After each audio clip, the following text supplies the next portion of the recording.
Le comité d'organisation de Miss Littérature face à la presse pour le lancement de la saison 2019 de ce concours ouvert aux jeunes filles âgées de 18 à 24 ans sans aucun critère physique de 4 pays africains.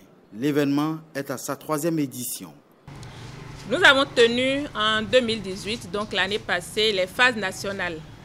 Au Niger d'abord en mai, ensuite au Bénin en juillet, au Togo en novembre et enfin en Côte d'Ivoire en décembre. Ceci nous a permis de sélectionner 2 filles par pays.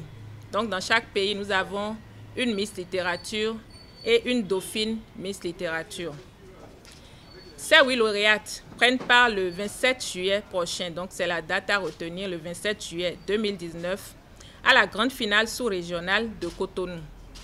Placée cette année sous le thème « L'écrivain face à la problématique de l'engagement », la finale du concours a lieu à Cotonou sous la conduite d'un jury composé d'écrivains et de personnalités du monde culturel non originaires d'aucun des pays en compétition.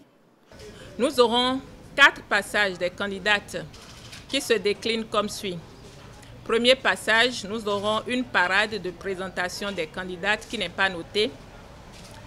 Le deuxième passage se fera en tenue traditionnelle.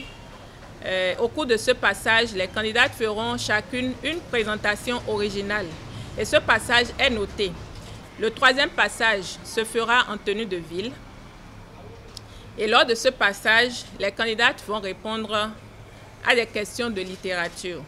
Cette fois-ci, il n'y aura pas de tirage au sort. Toutes les candidates vont répondre aux mêmes questions en face du public pour que le public ait déjà une idée des meilleurs. Le 4e passage, le dernier, aura lieu en tenue de soirée. Et lors de ce passage, chacune des candidates aura à présenter un compte-rendu de lecture d'un roman et à répondre aux questions du jury.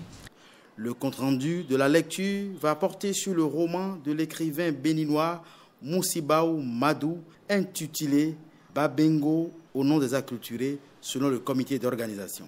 Pendant la durée du concours, qui devient biennal et sous-régional après les éditions annuelles et nationales de 2016 et 2017, de nombreuses activités à caractère scientifique, mais aussi touristique, pour égayer les participantes. De nombreuses surprises les attendent en termes de gains, indique le comité d'organisation qui promet d'ouvrir le concours à partir du biennal 2020-2021 à d'autres pays du continent.